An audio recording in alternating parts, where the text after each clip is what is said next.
बिस्मिल्लाहिर्रहमानिर्रहीम। अस्सलाम वालेकुम नाज़रीन, आप यूट्यूब चैनल देख रहे हैं, मैं इमरान खान। पाकिस्तान तहरीक इंसाफ ने बदतरीन फस्तायत झेलने के बावजूद वो 25,000 बंदा इस पॉलिटिकल पार्टी का जेलों में डाल दिया। दर्जनों बंदे इस पॉलिटिकल पार्टी के कत्ल कर दिए गए, सरेआम कत्लेआम हुआ इस पॉलिटिकल पार्टी का। बेशुमार अभी जेलों में पड़े हुए हैं, लीडरशिप सारी की सारी जेलों में पड़ी हुई है। रोजाना इसके खिलाफ साजिश होती है, लेकिन इसके बावजूद आफरीन है इस पॉलिटिकल पार्टी को कि इसने तमाम पॉलिटिकल स्टेक होल्डर्स को बड़े दिल से इकट्ठा किया, सियासी और गैर सियासी तमाम स्टेक होल्डर्स को इकट्ठा किया और एक प्लेटफॉर्म के ऊपर लाकर बिठाया। और ना सिर्फ बिठाया बल्कि इज्जत के साथ बिठाया। मैं मनाजिर देख रहा था कि पुलिस की जानिब से आने वाले मेहमानों के ऑनर में सलामी दी जा रही थी। बाकायदा पुलिस का बैंड वहां पे मौजूद था। जो भी वफद पहुंचता था उसको पहले एक स्टेज पर ले जाते थे, वहां पे उन्हें सलामी दी जाती थी, गार्ड ऑफ ऑनर दिया जाता था। उसके बाद उन्हें ले जाकर जो है वो जरगा वाले हॉल में बिठाया जाता था। ऐसे शानदार इंतजाम किए गए, ऐसी इज्जत अफजाई की गई है। सारी पॉलिटिकल पार्टीज ने सबसे वहां पे बात की और जो स्टेज सेक्रेटरी थे वो मुस्लिम लीग नून के थे। आप अंदाजा कीजिए, क्या ये मुमकिन है कि मरियम नवाज एक प्रोग्राम करे लाहौर में और स्टेज सेक्रेटरी जो है वो पाकिस्तान तहरीक इंसाफ के बंदे को लाकर बना दिया जाए? कभी नहीं हो सकता। या मुराद अली शाह करे वहां पे सिंध के अंदर और पीटीआई को हुआ तो पीटीआई का झंडा ही नहीं उठाने देते, बात ही नहीं करने देते। और एक और अच्छी चीज ये है कि तमाम की तस्वीरें लगाई गई हैं इस जरगे के मेन पेज के ऊपर।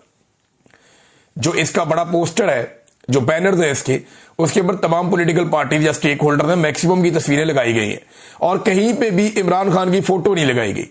यानी ये सारा मामला पॉलिटिकल नहीं था, ये सारा का सारा मामला पाकिस्तान के लिए था और पाकिस्तान के सारे स्टेक होल्डर्स को इकट्ठा करना था। अब एलामिया क्या आता है वो मैं आपको बाद में बताता हूं, मुश्तरका एलामिया होगा। लेकिन वहां से आवाजें किस तरह की आई, यानी एएनपी के इफ्तिखार अहमद साहब ने कहा जी कि थोड़ा 5 मिनट वक्त कम है, मुझे ज्यादा वक्त चाहिए, तो उन्हें ज्यादा वक्त दिया गया कि आप ज्यादा वक्त बात करें। सबने अपने दिल की बातें की और ज्यादातर जो मुकर्रीन है उन्होंने ऑपरेशन की हमायत नहीं की। उन्होंने कहा जी ऑपरेशन नहीं होना चाहिए, बड़ी ज्यादती है। और जो चीज ज्यादा उठाई गई वो ये कि हमारे साथ सौतेलों जैसा सलूक किया जा रहा है। खैबर पख्तूनख्वा की पॉलिटिकल पार्टियों की अक्सरियत ने यह बात की है। मिसाल के तौर पे जमात इस्लामी के सिराजुल हक हैं, उन्होंने कहा जी कश्मीर में मैं गया तो मैंने देखा कि लोगों के घरों के इर्द गिर्द 4 दीवारी नहीं है। तो मैंने कहा जी यहां इतना अमन कैसे है? तो वहां लोगों ने कहा कि जी यहां मादनियात नहीं है ना, तो इसलिए अमन है। ये सिराजुल हक साहब ने बताया। फिर उन्होंने ये भी बताया कि पाकिस्तान और अफगानिस्तान या हम लोग और अफगानिस्तान एक खित्ता, एक जबान, एक मजहब, एक कल्चर है। हमें आपस में लड़ाना इंडिया और अमेरिका की ख्वाहिश है। प्रोफेसर इब्राहिम साहब थे, उन्होंने कहा जी बार बार हमारे ऊपर ऑपरेशन किए गए, कभी भी कामयाबी नहीं हुई, अभी भी बदअमनी है। तो इस मर्तबा अगर हमने नकल मकानी करनी पड़ी ना तो हमने जीएचक्यू में जाके अपने खेमे लगाने। फिर यह भी बताया गया कि जो लोग 2008 और उसके आसपास के टाइम में जो लोग नकल मकानी कर गए थे वो अभी तक अपने घरों को वापस नहीं आ सके। इतना जुल्म खैबर पख्तूनख्वा में लोगों के साथ हुआ। जुनेद अकबर साहब ने बड़े जबरदस्त फैक्ट्स वहां पे बयान किए और उन्होंने बताया कि तालिबान को वापस लाना सियासतदानों का काम ही नहीं था। एक इन कैमरा ब्रीफिंग को उन्होंने ओपन कर दिया। उन्होंने कहा जी इन कैमरा ब्रीफिंग में आर्मी चीफ और डीजी आईएसआई ने यह फैसला किया था और उन्होंने बताया था इन कैमरा ब्रीफिंग में कि तालिबान हमारे बच्चे हैं, हमें इनको वापस लाना होगा। अफगानिस्तान के पास उनको संभालने की काबिलियत नहीं है। यह थी पाकिस्तान के आर्मी चीफ और डीजी आईएसआई की सोच, जो उन्होंने इन कैमरा ब्रीफिंग में बताई सियासतदानों को। तो सियासतदानों का तो यह फैसला ही नहीं था। फिर जुनेद अकबर ने मजीद बताया कि अगर एस्टेब्लिशमेंट को हमसे मसला, हमारे साथ नहीं बैठ के बात करना चाहते, तो एक सियासी जमातों के सारे स्टेक होल्डर्स की एक कमेटी बना लें और उनके साथ बैठ जाएं और फैसला कर लें। हमारा वादा है कि खैबर पख्तूनख्वा की हमारी हुकूमत उसके ऊपर मिनवान अमल करेगी, लेकिन बैठकर फैसला करें, सिर्फ अपने दिमाग को जो है वो इस्तेमाल ना करें। फिर उन्होंने बताया कि तालिबान से मुज़ाकरात के लिए सियासी जमातों ने लोग नहीं भेजे थे, ये कोर कमांडर ने भेजे थे। हमारे हजारों शोहदा हैं जिनको ना तो झंडा मिलता है, ना ही उन्हें शहीद कहा जाता है और ना ही उन्हें कोई पैकेज मिलता है। जब कौमी तराना हुआ नाज़रीन, इसमें जरगे में तो तमाम पॉलिटिकल पार्टी जितने स्टेक होल्डर थे सारे खड़े हुए, लेकिन जो एक पॉलिटिकल पार्टी है पीटीएम वो लोग नहीं खड़े हुए। उन्हें खड़ा हो जाना चाहिए था रवादारी के तौर पे, लेकिन वो नहीं खड़े हुए। मेरे ख्याल में नफरत फैलती है, हमें इस वक्त फायर फाइटिंग की जरूरत है, और फायर फाइटिंग यही है कि सबको मौका दिया जाए, सबके तहफुजात और बातें सुनी जाएं। मोहसिन दावर ने वहां पे खड़े होकर बात की, उन्होंने कहा कि हमारे ऊपर ऑपरेशन मुसल्लत ना किया जाए। बाकी सब लोग भी इससे मिलती जुलती बात कर रहे थे। सुहेल अफरीदी ने एक बड़ी इंपॉर्टेंट बात की। एक तो उन्होंने आदाद शुमार बताया कि जनाब हमें हमारा हक ही नहीं दिया जाता। उन्होंने बताया कि खैबर पख्तूनख्वा के साथ कितनी ज्यादती की जा रही है। ये भी बताया कि रेवेन्यू शेयरिंग में सिंध को 2.5% मिल जाता है, पंजाब को 2.3%, बलूचिस्तान को रिवर्स करके 2.7%, जबकि खैबर पख्तूनख्वा को जो 1% है उसके ऊपर भी सबको तकलीफ होती है। फिर उन्होंने बताया कि कैसे अरबों रुपया जो वफाक ने खैबर पख्तूनख्वा की हुकूमत का देना है वो नहीं दे रहे। फाटा के मर्जर के बाद जो वादे किए गए थे उनमें से कोई भी पूरा नहीं किया गया।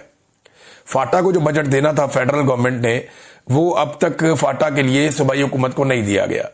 तो जब आप बजट ही नहीं देंगे, जब आप उनका हक मारेंगे, तो वहां पे तरक्की कैसे आएगी, वहां पे बदअमनी कैसे खत्म होगी, लोगों के बाद रोजगार होगा, लोगों के बाद खुशहाली आएगी, तो तभी तो दहशतगर्दी में कमी होगी। तो सुहेल अफरीदी ने यह भी मामला उठाया, और एक और बात उन्होंने कही कि जो रियासत है ना वो अपनी पॉलिसी को बदले। ये जो बंद कमरों में फैसले किए जाते हैं, जिनको मुसल्लत किया जाता है, ये गलत है। इससे दहशतगर्दी खत्म नहीं होगी। बंद कमरों से निकलकर सियासतदानों से भी मुशावरत की जाए, और आप अकेले अक्लमंद नहीं हैं, और सियासतदानों को भी अक्लमंद समझा जाए, और हमारे साथ मिलकर बैठकर जो है वो पॉलिसी बनाई जाए। इस तरीके से ना किया जाए। ये बहुत सारी और चीजें हैं, बहुत सारी और बातें हैं, लेकिन यह कि बड़ा हौसला अफजा एक जरगा था जिसमें सबकी नुमाइंदगी थी। तो खैबर पख्तूनख्वा की हुकूमत और खैबर पख्तूनख्वा के लोग मुबारकबाद के मुस्तहिक हैं कि कम से कम ये लोग इकट्ठे बैठे और इन्होंने अमन के लिए आवाज उठाई, और इनका जो एलामिया आएगा वो अब भेजा जाएगा तमाम स्टेक होल्डर्स को, एस्टेब्लिशमेंट को भी, ताकि आइंदा के लिए उस पर अमल दरामद किया जाए और अमन के रास्ते पे सब लोग चलें। अब नाज़रीन कुछ और खबरें हैं, उनकी तरफ आप आ जाएं। सबसे पहले तो हम चले जाते हैं जो आईनी तरमीम है 27वीं। एक तो उसमें खबर आ रही है, बहुत सारे सहाफी ये बात कर रहे हैं, हुकूमत से सवालात भी किए जा रहे हैं, और खबर ये आ रही है, जो दावा किया जा रहा है कि 27वीं आईनी तरमीम जो सेनेट से पास करवाई गई है उसमें कोई टेक्निकल ग्लिच रह गया है। अब उसमें अलग अलग किस्म की लोग बातें कर रहे हैं। कोई कह रहे हैं जी आर्टिकल 6 को अभी छेड़ा जाएगा, कुछ लोग कह रहे हैं कि कुछ लफ्ज जो उसके अंदर आईनी अदालत का शामिल करना था वो उसमें शामिल नहीं है।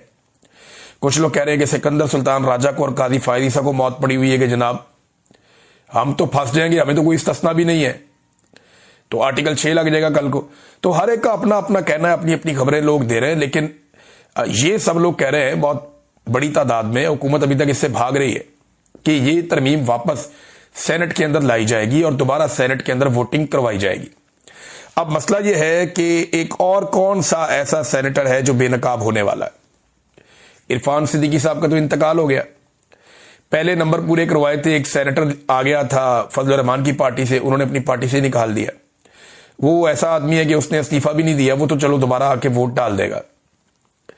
लेकिन एक सैफुल्लाह अबरू, ये पीटीआई का सेनेटर था, इसने आसिम मुनीर की खातिर जाकर वोट डाल दिया और वहीं पे खड़े होकर इसने इस्तीफा भी दे दिया। जब आप ईवान में खड़े होकर जो चेयरमैन सेनेट है उसकी मौजूदगी में वहां आप अनाउंस करते हैं कि मैं रिजाइन कर रहा हूं, मैं इस्तीफा दे रहा हूं और मैं अब सेनेट का हिस्सा नहीं हूं, आप इसको मंजूर कर लें कल ही, तो फिर वो इस्तीफा हो जाता है। अब क्या इसका इस्तीफा वापस किया जाएगा? क्योंकि एक मरतबा तो सैफुल्लाह अबरू साहब ने जो है वो ये कार्रवाई डाल दी है, लेकिन क्या वो दोबारा जाके फिर से वोट डालेंगे, उनका इस्तीफा वापस किया जाएगा, या चेयरमैन सेनेट खुद वोट डालेगा? अब नंबर तो पूरे करते हैं, देखें कोई एक नया बंदा गंदा करते हैं या पुराने बंदों को दोबारा इस्तेमाल करते हैं, ये पता चल जाएगा अगर इनको दोबारा ये तरमीम करनी पड़ी तो। नाज़रीन, मुफ्ती तकी उस्मानी ने ये जो एक स्टेटमेंट दिया है ना, इससे मुसीबत पड़ गई है पाकिस्तान की एस्टेब्लिशमेंट को, और वो परेशान है कि अब करें क्या, क्योंकि गैर शरई उन्होंने करार दे दिया है, एक गुनाह उन्होंने करार दे दिया इस अमल को कि किसी शख्स को, चाहे वो सिपा सालार है, उसे इस्तिस्ना दे दिया जाए ताहयात। ये बड़ी वाहियात बात है। تو انہیں یہ پسند نہیں آئی اور انہوں نے کہا یہ اسلام کے مطابق بھی نہیں ہے, انہوں نے اس کے اوپر اسٹیٹمنٹ دے دیا. تو اسٹیبلشمنٹ کو مصیبت پڑ گئی ہے کہ یہ تو ایک بڑی کلیئرٹی کے ساتھ پاکستان کا سب سے بڑا عالم دین ہے, اس نے کھڑے ہو کر یہ کہہ دیا, اس کا یہ اسٹیٹمنٹ آ گیا کہ اس گناہ کے اندر پارلیمنٹیرین اپنا حصہ نہ ڈالیں, ہماری شریعت کے اندر کسی کو تا حیات استثناء نہیں ہے. اس سے پہلے جو صدر کو دیا ہوا تھا وہ بھی غلط تھا, تو اب تا حیات لے رہے ہیں اور آرمی چیف کے لیے بھی لے رہے ہیں. لیکن انٹرسٹنگ بات یہ ہے کہ مفتی تقی عثمانی کی حمایت میں پاکستان کے علماء اکرام بول نہیں پائے. کوئی بھی عالم دین جرت نہیں کر رہا اور بات نہیں کر رہا. خاص طور پہ مفتی منیب بالکل نہیں بولا جو سرکاری مولوی ہے.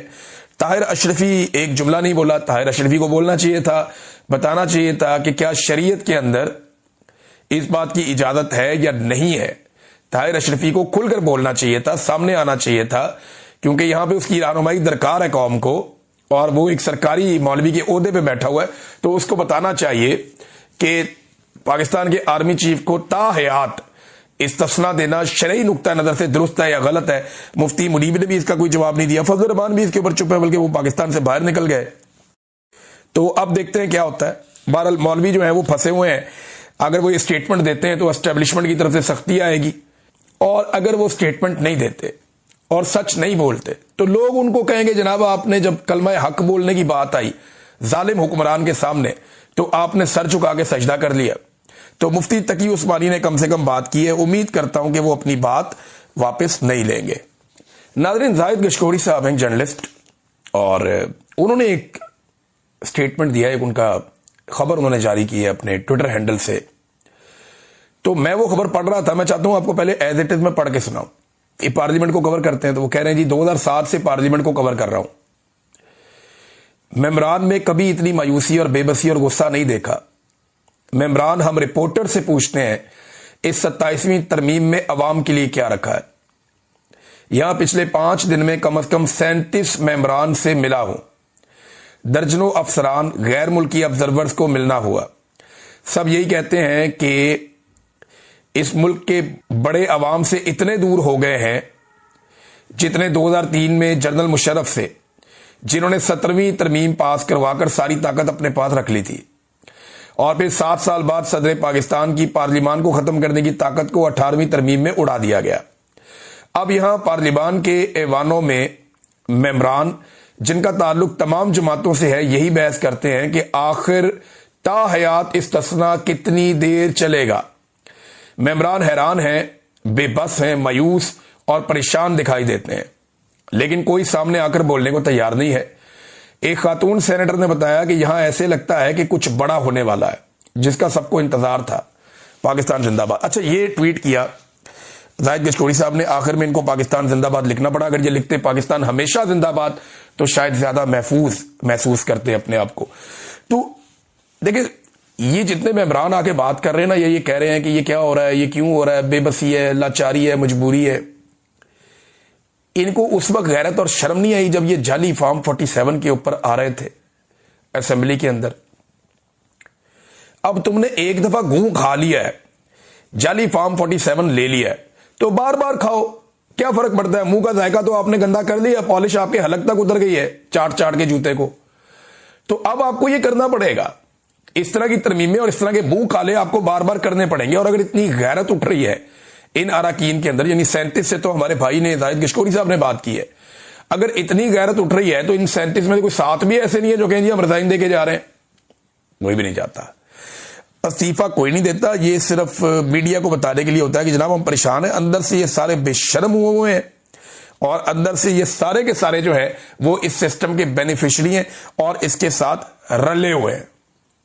یعنی عرفان صدیقی صاحب والے معاملے میں اب 2 اور لوگوں نے تصدیق کر دی. زاہد گشکوری صاحب نے بھی یہ خبر دی, اعزاز سید صاحب نے بھی یہ خبر دی, جنہیں حکومتی کیمپ ایسے دیکھتا ہے کہ ٹھیک ہے ان کو تو وہ کم سے کم صحافی تو تسلیم کرتے ہیں نا, جو لوگ تنقید کرتے ہیں ان کو تو وہ مانتے ہی نہیں ہے صحافی.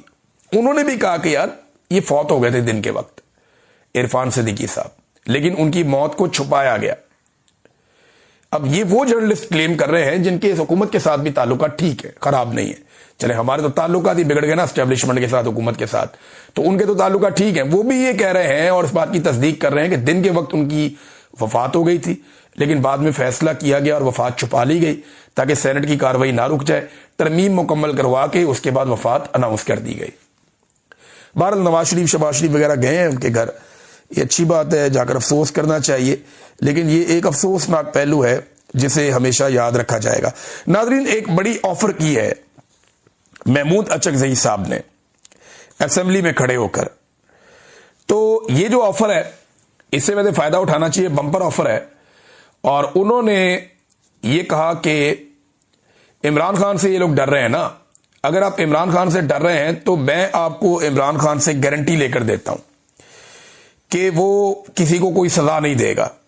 آئیں مل کر بیٹھیں اور جمہوریت کو بچانے کے لیے اکٹھے ہو جائیں. دیکھیں سیاستدانوں کو یہی ڈر ہے نا کہ عمران خان آئے گا تو ہم نے جو 2 نمبری کی ہے, فراڈ کیا ہے, ہم دوبارہ پھنس جائیں گے. تو محمود خان اچکزئی نے کہا جی میں گارنٹی لے کر دیتا ہوں عمران خان سے کہ آپ کو کچھ نہیں کہے گا. لیکن سارے ڈرے ہوئے ہیں. آرمی چیف نے وہ لے لیا استثنا ساری زندگی کے لیے. ایسا خوف ہم نے کبھی کسی ملٹری جنرل کے کیریئر میں دیکھا نہیں تھا. جنرل تو بڑے مضبوط ہوتے ہیں, بڑے دلیر ہوتے ہیں, اور اتنی بہادر فوج کا ایسا جرنیل کہ اس کو استثنا لینا پڑ جائے صرف اس ڈر سے کہ میرے اوپر کوئی مقدمہ نہ ہو جائے, یہ بڑی معیوب بات ہے, بڑی تکلیف دہ بات ہے. اچھا میں نا تھوڑا خوش فہمی میں بھی چلا جاتا ہوں کبھی کبھی. مجھے لگتا ہے کہ ہو سکتا ہے کہ یہ ترمیم کے اندر تبدیلی کروائی جا رہی ہو سکتا ہے کہ آرمی چیف کہہ دے کہ بھئی میرا استثنے والی شک جو ہے وہ ختم کر دیں. یعنی خوش فہمی کبھی کبھی پال لینی چاہیے, دیکھتے ہیں کیا ہوتا ہے. بہرحال یہ عمران خان صاحب کا خوف تو ان کے سر پہ سوار ہے, اور اس میں ایک جو سٹیٹمنٹ ہے وہ چودھری نثار صاحب کا بھی آیا ہے. چودھری نثار صاحب کا ایک پرابلم ہے, وہ ہمیشہ دیر کر دیتے ہیں. جو بھی کام کرنا ہوتا ہے دیر سے کرتے ہیں. جب ان کا وقت ہوتا ہے اس وقت وہ کام نہیں کرتے. جب کام کا ڈنگ نکل جاتا ہے نا تب وہ کام کرتے ہیں. وہ یہ کہتے ہیں 27ویں ترمیم عمران خان کے ڈر سے کی گئی ہے. جس بات کا ڈر ہے وہ مجھے معلوم ہے, لیکن میں ابھی بتا نہیں سکتا, مناسب وقت پر بتاؤں گا. چودھری نثار, یہ خبر جو ہے یہ کامران وحید صاحب نے یہ خبر جو ہے وہ دی ہے, اور انہوں نے اس کے بارے میں دعویٰ کیا ہے کہ چودھری نثار علی خان صاحب نے یہ بات کی ہے. ناظرین, آخر میں 27ویں آئینی ترمیم کے حوالے سے میں آپ کو پڑھ کے سناتا ہوں. پاکستان تحریک انصاف نے ایک تعزیتی بیان جاری کیا ہے, تو بڑا انٹرسٹنگ ہے. وہ لکھتے ہیں جی, پاکستان تحریک انصاف کا تعزیتی بیان بڑھائے انتقال آئین پاکستان, کہ آئین مر گیا 1973 کا, ہم اس کے اوپر جو ہے وہ ایک تعزیت جاری کر رہے ہیں. وجہ انتقال خوف عمران خان. پاکستان تحریک انصاف گہرے دکھ اور افسوس کے ساتھ اعلان کرتی ہے کہ 1973 کا آئین جو عوامی حاکمیت, عدلیہ کی آزادی اور بنیادی حقوق کا ضامن تھا, باضابطہ طور پر انتقال کر گیا ہے.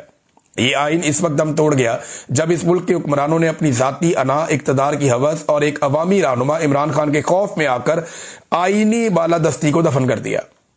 وہ آئین جو عوام کے ووٹ کا حق دیتا ہے, عدلیہ کو آزادی دیتا ہے, پارلیمان کو بالادستی دیتا تھا, اب صرف کتابوں میں زندہ لاش کی مانند بن چکا ہے. آج اس سرزمین پر نہ عوام کی مرضی کی حکومت قائم ہونے دی جاتی ہے, نہ عدالتیں انصاف بانٹنے کی جرت رکھتی ہیں, نہ میڈیا کو سچ بولنے کی اجازت ہے. آئین کے جنازے میں وہ سب شریک ہیں جو عمران خان کے خوف میں مبتلا ہیں. پاکستان تحریک انصاف عہد کرتی ہے کہ ہم اس آئین کو زندہ کرنے کی جدوجہد جاری رکھیں گے تاکہ یہ ملک ایک بار پھر قانون, انصاف اور عوام کی حکمرانی کے تحت سانس لے سکے. انا للہ و انا الیہ راجعون. آئین پاکستان 1973. تو ایک قبر کا کتبہ بھی آج کل دکھائی دے رہا ہے سوشل میڈیا پر کہ آئین پاکستان 1971 تا 2025. یہ آئین پاکستان کی زندگی تھی ٹوٹل. اس کے بعد تو اب یہ فوت ہو گیا نا, دفن ہو گیا, اس کے پلے ہی ککھ نہیں بچا. یہ انہوں نے پاکستان کے ساتھ ظلم کیا ہے. ناظرین, اور چیزیں آپ کے ساتھ اگلے ویلاگ میں شیئر کرتا ہوں. یہ اعلامیہ آتا ہے, یہ بھی آپ کو بتاتے ہیں. اب تک کے لیے اتنے, اپنا خیال رکھیے گا, اپنے چینل کا بھی. اللہ حافظ.